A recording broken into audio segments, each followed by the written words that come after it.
La puerta de su casa se cerró con un golpe seco, y Verónica sintió en el instante preciso en que la madera chocó contra el marco, que también se cerraba sobre su vida, dejando fuera a su madre y a ella con una maleta, un bebé en brazos y la noche como único testigo. Verónica llevaba en la mirada la sensación de haber perdido no solo un techo, sino la dignidad de generaciones. Y dentro de su maleta, además de ropa y un biberón, había un pequeño llavero con una foto de su abuela que parecía latir con memoria. Eran las 10 de la noche cuando el polvo del pueblo se levantó como una cortina y el viento les quitó la calidez del día. Así que Verónica abrazó a su hijo con fuerza para que el frío no leyera en su respiración la rendición. Una vecina, Elena, gritó desde la ventana: «Verónica, ven a la avenida, hay un refugio temporal». Pero las palabras de Elena sonaron lejanas, como si vinieran de otra ciudad. Su madre, doña Carmen, miró la casa por última vez, las manos arrugadas temblando sobre la medalla que siempre llevaba al cuello, y dijo con voz rasposa: «No puedo creer que sean ellos quienes nos echen». Y Verónica respondió: «Madre, tenemos que seguir, hay sitio con Marco en el rancho». Y la frase eran un puente que crujía, frágil. El olor a tierra seca, a guayaba pasada y a humo lejano llenaba la noche, y la manta que cubría al bebé apenas ofrecía calor. Prometemos no tardar en contarles cada carta, cada secreto y cada juicio que vino después, pero primero lo que pasó esa noche en la avenida. Caminaron hasta el desierto de casas bajas, con luces parpadeantes, los zapatos levantaban arena y pequeños pedazos de vidrio que raspaban como recuerdos afilados. En el camino, Miguel y Luis, sus hermanos, las habían empujado fuera de la casa donde habían crecido, bajo la excusa de deudas y de un título de propiedad alegado, como si la sangre no contara. La sensación en el pecho de Verónica era de quemazón, de algo que no solo dolía, sino que dejaba un sabor metálico en la lengua. Y el silencio del pueblo se convirtió en un peso que las acompañó hasta que Marco, el dueño del rancho a las afueras, ofreció una habitación en una vieja casona de adobe que olía a madera húmeda y a café mañanero. «No quiero dinero», había dicho Marco con manos grandes y ásperas, «solo que estén a salvo», y su voz era como una frazada que por fin permitió que Verónica exhalara. El refugio improvisado ofreció una nube de calor, y por primera vez en horas, Verónica pudo cerrar los ojos con su madre a su lado, aunque el corazón le martillaba dudas y la palabra justicia parecía lejana y fría. Ahora comencemos de verdad la historia, porque lo que encontrarían en aquella casa abandonada, entre polvo y telas, iba a transformar la angustia en un mapa que conduciría a reencuentros y a una batalla legal en la que nadie imaginaría quién tenía razón. Verónica, madre soltera, de 32 años, trabajadora incansable en la tienda de abarrotes del pueblo, nunca imaginó que su vida daría este giro. Su pasado reciente incluye noches en vela, jornadas de sol a sol y una relación tensa con sus hermanos que se fue rompiendo tras la muerte de su padre, cuando la casa paterna quedó en suspensión legal. Desde pequeña, Verónica recordaba la risa de su abuela Rosa en la cocina, el sonido de cucharas golpeando la olla y el olor a pan recién horneado, pero también las discusiones largas en la mesa de madera, las miradas que medían lealtades. Doña Carmen, su madre, había criado a sus hijos sola después de que el abuelo se fuera con promesas incumplidas y con deudas que el tiempo no había perdonado.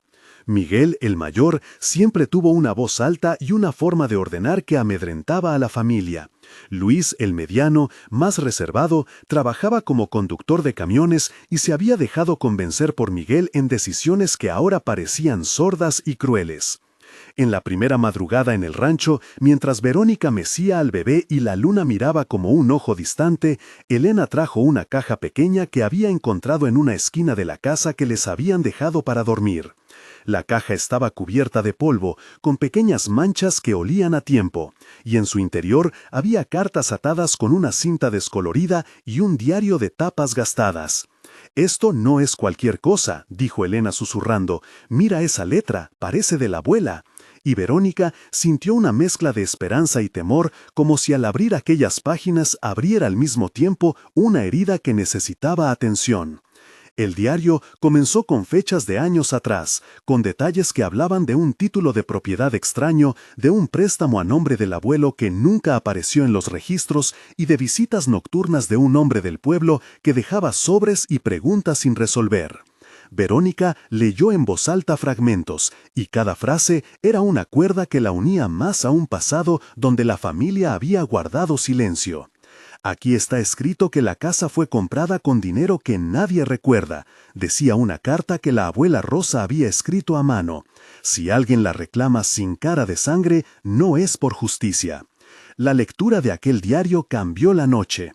Surgió una certeza. No se trataba solo de una disputa entre hermanos, sino de un secreto que involucraba a la comunidad y que si se hacía público podría alterar la vida de varios.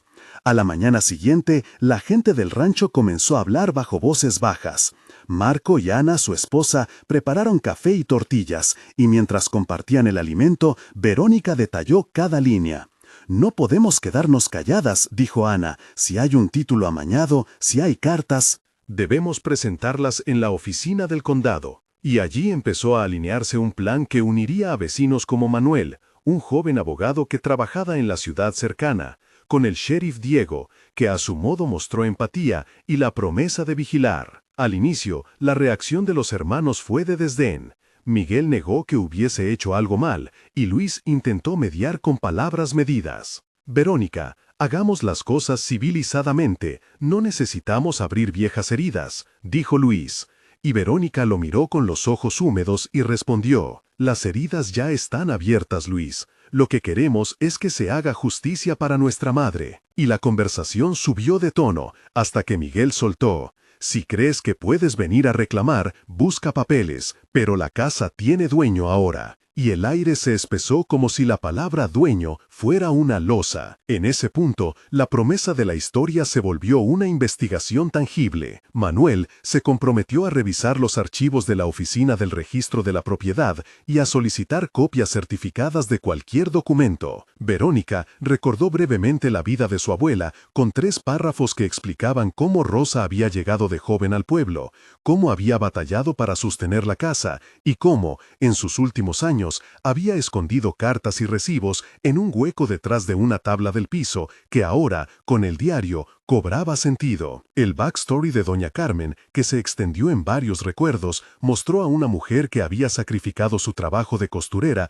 para que los niños estudiaran, que había negociado con comerciantes y prestamistas y que había soportado humillaciones para mantener intacta la casa familiar. Y al exponerlo, se veía una figura resiliente cuya historia ocupó cerca de 1000 caracteres, como para que quien escucha entienda por qué perder la casa no era simplemente perder un inmueble, sino perder una parte de identidad. El antagonista de la historia, personificado por Miguel, pero también por decisiones administrativas y por el silencio de algunos vecinos, tiene su propia historia de 700 caracteres, donde se explica que Miguel se sintió desplazado tras la muerte del padre, que buscó en el título una manera de afirmarse, que tomó decisiones impulsivas y que durante años guardó resentimiento. En el pueblo se nombraron otros personajes que se harían presentes en la vida de Verónica: Ana la cocinera del rancho, Marco el benefactor, Manuel el abogado, Elena la vecina que encontró la caja, Diego el sheriff, Rosa la abuela en memorias y el juez Ramírez, que más adelante tendría que resolver la disputa. La narrativa siguió con escenas extensas y diálogos detallados donde Verónica y su madre discutían estrategias, donde Manuel explicaba paso a paso el procedimiento legal y donde Miguel y Luis se enfrentaban a la posibilidad de perder lo que pensaban suyo. En una cena de planificación, Manuel dijo: «Voy a solicitar en la oficina del condado la copia del título y los registros de hipoteca. Además, pediré un peritaje del documento si hay firmas dudosas». Y Verónica preguntó: «¿Cuánto tiempo tomará esto?». Y Manuel contestó: «Dependiendo de la oficina, unas 3 a 6 semanas para los registros. Y si necesitamos una pericia forense del papel o de la tinta, podríamos añadir otras 2 semanas». Y la conversación desplegó 10 intercambios en los que se detallaron costos, pasos y probabilidades, cada frase cargada de tensión y esperanza. El primer gran giro vino cuando, revolviendo entre las tablas del viejo piso del rancho, encontraron un sobre sellado que contenía no solo una carta, sino un antiguo título de propiedad con anotaciones manuscritas y marcas de agua que parecían revelar que el documento había sido alterado. La sensación al sostener aquel papel era táctil, la textura rugosa al pasar los dedos recordó a Verónica las manos de su abuela, y el olor a tinta vieja llenó la habitación como si los recuerdos tuvieran un perfume propio. Manuel revisó el título y señaló irregularidades en las fechas y en las firmas, por lo que pidió un peritaje documental que se describió de manera técnica y clara. Análisis de tinta y papel, comparación de caligrafía con ejemplares conocidos y obtención de copia certificada del registro de transmisión, pruebas que permitirían confirmar la autenticidad en el expediente judicial, un procedimiento que suele tardar entre 10 y 15 días hábiles y que requiere cadena de custodia y sellos oficiales para que sea admisible en juicio. Cuando la noticia de la existencia del título llegó a oídos de los hermanos, la tensión escaló. Miguel apareció en el rancho una tarde con la cara dura y dijo, «No tienen derecho a remover cosas que no son suyas». Y Verónica, con la calma falsa de quien se aprieta las costillas para no llorar, replicó, «Esto es de nuestra familia, Miguel, mira aquí la letra de la abuela». Y entre ellos se desató una discusión que fue más que palabras, fue un choque de memorias y de resentimientos.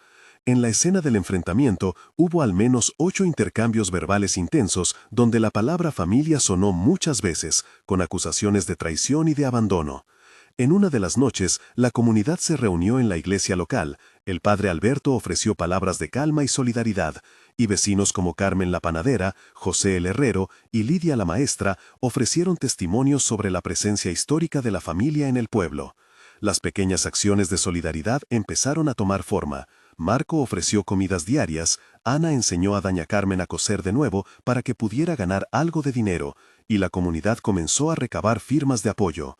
A ese punto, cerca de un tercio de la narración, quiero hablarte directamente a ti que escuchas esto, porque sabemos lo duro que ha sido seguir la historia hasta aquí, y sentimos que muchas veces, historias como esta, despiertan en nosotros una mezcla de rabia y de empatía. Cuéntanos, ¿desde qué ciudad nos escuchas? ¿Has vivido algo parecido? Responde con una palabra, resiliencia o ira. Tu comentario no es solo una reacción, es una voz que ayuda a otras familias a sentir que no están solas. Escribe una palabra abajo y si esta historia te conmueve, suscríbete y activa las notificaciones para no perder futuras historias de lucha y esperanza. Los comentarios aquí construyen una comunidad que comparte recursos, direcciones de ayuda y a veces abogados que ofrecen servicios pro bono. Ahora volvamos a la historia porque lo que encontraron en esas cartas iba a ser la clave para pedir justicia. La investigación documental continuó y el perito contratado, la perito forense Patricia López, hizo una evaluación técnica en la que detectó variaciones en las tintas y en las fibras del papel, además de signos de doble fechamiento. Patricia mostró en su informe cómo la combinación de métodos espectrométricos y análisis microscópico permitía distinguir tintas de diferentes épocas y, con ello, demostrar que ciertas anotaciones habían sido añadidas mucho después de la firma original. El informe técnico detalló que la tinta negra en el sello tenía composición distinta a la tinta usada en la firma principal y que había una huella parcial de fecha que no coincidía con la supuesta firma de la transacción. Estas pruebas, resumidas en 330 caracteres técnicos, serían cruciales en la audiencia ante el juez Ramírez. Con el expediente creciendo, Verónica y su madre consultaron con Manuel sobre la estrategia. Registrar la demanda en tribunales civiles por nulidad de escritura, solicitar medidas cautelares para impedir la venta o el traslado de bienes y presentar testigos que corroboraran la posesión histórica de la familia. Manuel explicó el proceso, fechas estimadas y requisitos con una voz tranquila que calmó a la familia temporalmente. Mientras tanto, los hermanos comenzaron a usar la presión social. Miguel buscó aliados entre comerciantes que le debían favores, y Luis se mostró dividido entre la reafirmación y la duda. La tensión aumentó hasta que ocurrió el incidente que nadie esperaba. Una noche, un incendio empezó en uno de los cobertizos del rancho. El fuego llegó como una bestia silenciosa, devorando paja y madera, y las llamas arrodillaron la oscuridad. Alguien gritó fuego y en cuestión de minutos, vecinos como José y Carmen trabajaron en cadena para tirar cubetas de agua, mientras Marco llamaba a la estación más cercana. Verónica sintió el calor en la cara y el olor a humo llenó la garganta como una mentira. En medio del caos, Miguel apareció con ojos desorbitados y dijo: «No fui yo, solo vine a ayudar». Y en ese intercambio, la sospecha se volvió principio de investigación. Diego, el sheriff, ordenó asegurar la escena y prometió investigar las causas del incendio, mientras Manuel reunía evidencia en la linde de la propiedad. Hubo un enfrentamiento de 10 intercambios verbales cuando la comunidad exigía respuestas y Miguel respondía con evasivas. La noche del incendio fue un clímax emocional y físico. El techo se hundió en un crujir que parecía el final de algo y Verónica sintió que el pasado y el presente ardían juntos. Los investigadores hallaron rastros que apuntaban a una posible intencionalidad, pequeñas señales que el perito en incendios, el ingeniero Rafael Torres, describió con precisión técnica en un informe de 300 caracteres que explicó la presencia de acelerantes en concentraciones atípicas y patrones de propagación consistentes con una fuente localizada. Este hallazgo llevó a la detención temporal de un sospechoso y a la apertura de una investigación criminal paralela a la vía civil. El pueblo se fracturó entre quienes apoyaban a Verónica y quienes miraban con recelo, pero la solidaridad que emergió fue mayor. Grupos de mujeres del pueblo empezaron a organizar rifas y ventas para ayudar a la familia a recuperarse, y la historia circuló en radios locales con un llamado a la justicia. Llevada la causa al juzgado, se vivieron audiencias intensas donde salieron a la luz testimonios, documentos y rivalidades enterradas. El juez Ramírez escuchó con atención a Manuel y a los peritos. Las cartas de la abuela fueron leídas en voz alta y los vecinos testificaron sobre tiempos en que la familia mantuvo la casa con trabajo y cuidado. El proceso judicial incluyó la presentación de copias certificadas del registro de la propiedad, pruebas periciales de caligrafía y un informe de la autoridad local sobre pagos de impuestos y servicios, que en conjunto mostraron una desconexión entre las afirmaciones de los hermanos y los registros históricos. En una audiencia clave, el juez preguntó con firmeza: ¿hay pruebas de que la escritura fue modificada?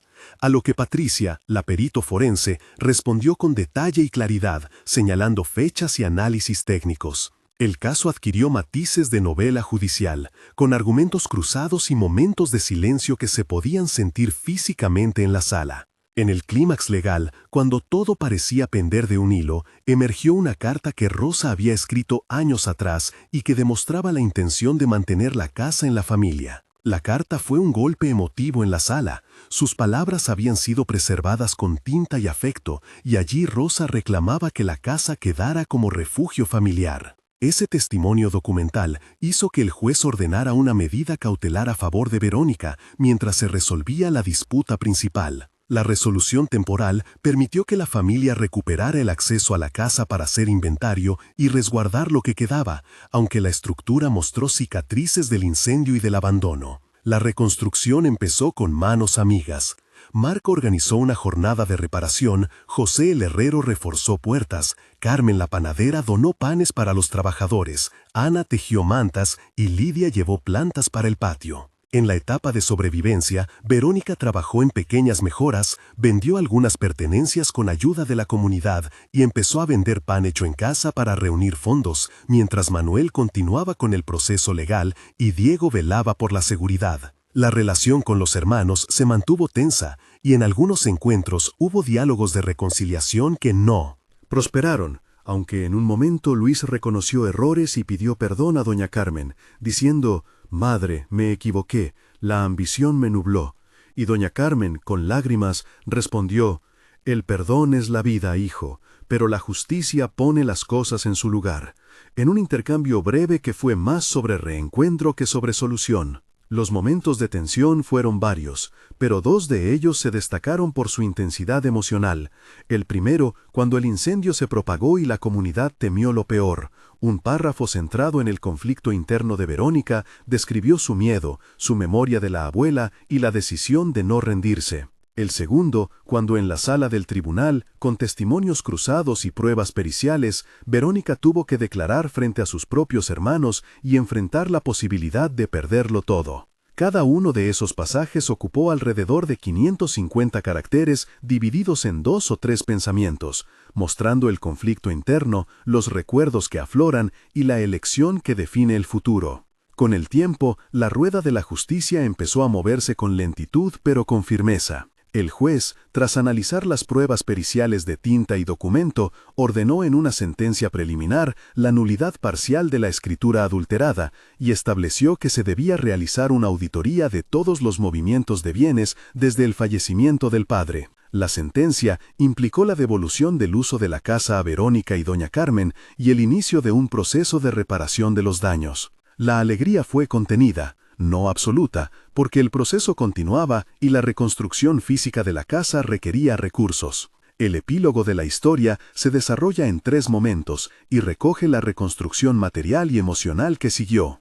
Un mes después, Verónica y su madre habían limpiado escombros, recuperado álbumes y cartas y plantado rosas en el jardín donde antes había escombros. En ese primer mes, la comunidad organizó una colecta que les permitió pagar los materiales básicos y contratar a José y a María para techos y carpintería. Y Verónica abrió una pequeña mesa de pan en la plaza donde vendía medias noches y tortas que olían a canela, ganando no solo dinero, sino rostro conocido entre vecinos. La vida había cambiado en detalles. Los vecinos traían agua y leña, la abuela Rosa, aunque ya ausente, parecía presente en cada plato y en cada risa, y la palabra esperanza empezó a aparecer en conversaciones donde antes reinaba el miedo. 3 meses después, el terreno y la casa lucían otra vez habitables. Se habían reparado las paredes de adobe, pintado la fachada y reconstruido el cobertizo quemado. Verónica había logrado registrar a su nombre una parte del terreno mientras la demanda principal seguía su curso, y la comunidad le ofreció ayuda para abrir un pequeño puesto de comestibles que pronto se convirtió en punto de encuentro. La solidaridad se concretó en formas económicas y afectivas, una cesta semanal de alimentos, guardias de noche para vigilar la propiedad, y cursos de costura que enseñó doña Carmen.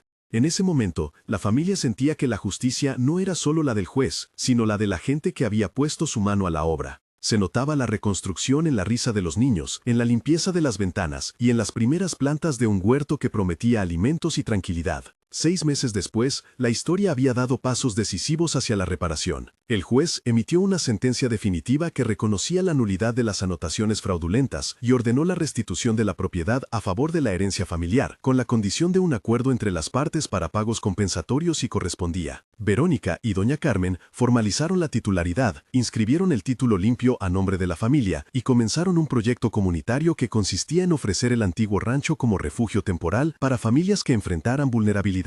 En estos 6 meses se reconstruyó más que la casa, se tejieron lazos nuevos, se abrió una pequeña tienda que Verónica administraba y que empleaba a vecinos, y la familia plantó árboles frutales que prometían sombra para el futuro. La sentencia judicial y la reparación social fueron acompañadas de un reconocimiento público por parte del ayuntamiento, que declaró al caso como ejemplo de justicia comunitaria. La conclusión de esta historia muestra el recorrido de expulsión a reconstrucción, la transformación de un desierto de certezas en un terreno fértil donde la esperanza crece con pequeñas manos que riegan día a día. Verónica, que salió de su hogar con una maleta y sin nada, hoy gestiona una tienda, cuida a su hijo y dirige un fondo comunitario para emergencias que lleva el nombre de Rosa. La justicia no solo fue la sentencia del juez, sino la solidaridad de Marco, Ana, Elena, Manuel, Diego, José, Carmen, Lidia y muchas otras personas que ofrecieron alimento, trabajo y verdad. Si esta historia te tocó, escribe resiliencia abajo y suscríbete para apoyar más historias como esta. De la casa quemada surgió un hogar, de las cartas olvidadas nació la verdad, de las cenizas una familia reconstruida. La frase final que queda en la memoria es simple: del desierto surgió casa y de la injusticia brotó comunidad. Una metáfora que cierra los ojos al comienzo y abre la ventana al mañana.